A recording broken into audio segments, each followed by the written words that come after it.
Okay, so UFC 257 is done, and throughout the night there were some really great performances, and therefore I'm here to talk about the top 3 performances of UFC 257. But before going into the top 3 performances, here are some honorable mentions.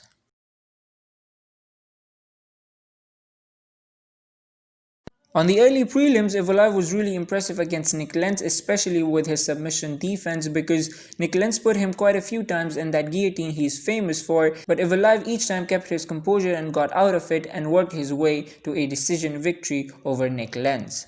And then on the prelims, Brad Tavares showed an excellent takedown defense against Anthony Carlos Jr. and worked his way to a decision victory, and the guy who had bet $20,000 on Anthony Carlos Jr. lost his $20,000 for nothing. And then Sarukian did his thing against Matt Frivola and dominated him on the ground, and he also worked his way to a decision victory. Then on the main card, Joanne Calderwood pieced up Jessica Ai and totally dominated her on the feet. And now I think Joanne Calderwood is next in line for Valentina Shevchenko. But man, oh man, Valentina Shevchenko is just head and shoulders above the rest of those flyweights. I mean, no one comes even close. And I mean, best of luck for Joanne Calderwood. Like Corey Anderson said, there are levels to this game, and Valentina Shevchenko is just levels above any of them.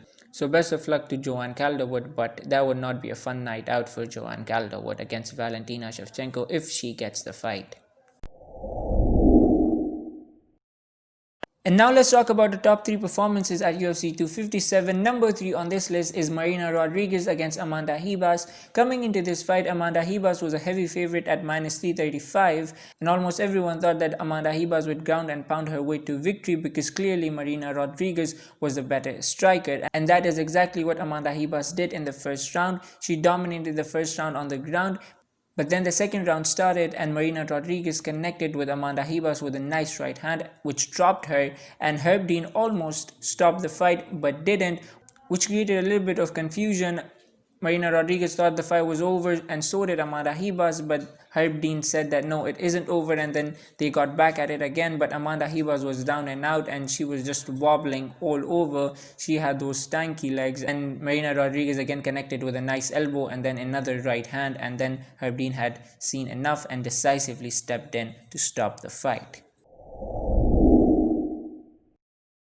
And number 2 on this list is Michael Chandler. I mean, the guy had an excellent debut. I mean, no one could ask for a better debut. I mean, anyone would be happy with a first round knockout in general, not just in a debut, but any veteran of the UFC would be happy with a first round knockout of Dan Hooker, and Michael Chandler got that in his debut. So it was a pretty impressive performance. And if you're saying that you predicted Michael Chandler knocking out Dan Hooker in the first round, then you're probably lying. Maybe you're not, but most likely you are. And it wasn't just the knockout, it was the promo he cut afterwards. I mean, that was one of the best promos I've ever seen. He called out Conor McGregor, Dustin Poirier, Khabib Nurmagomedov, and his wins were popping out.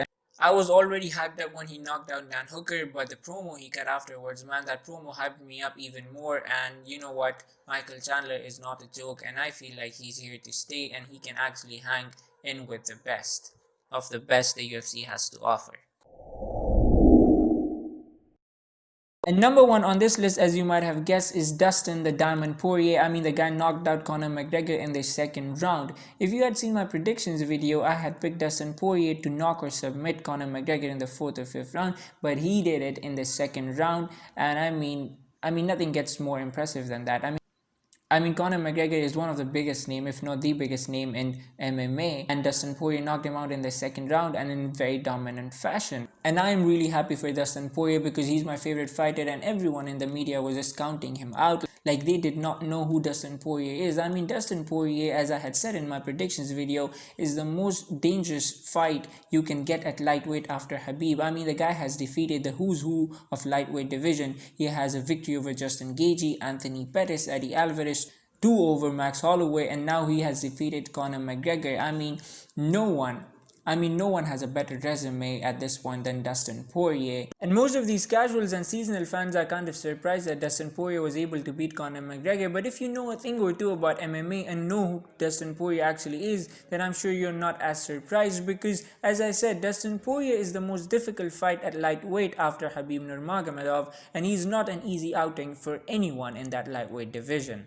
And with this performance, he cemented his legacy even further, and I'm pretty sure that he's going to be one of the two fighting for that UFC lightweight title next.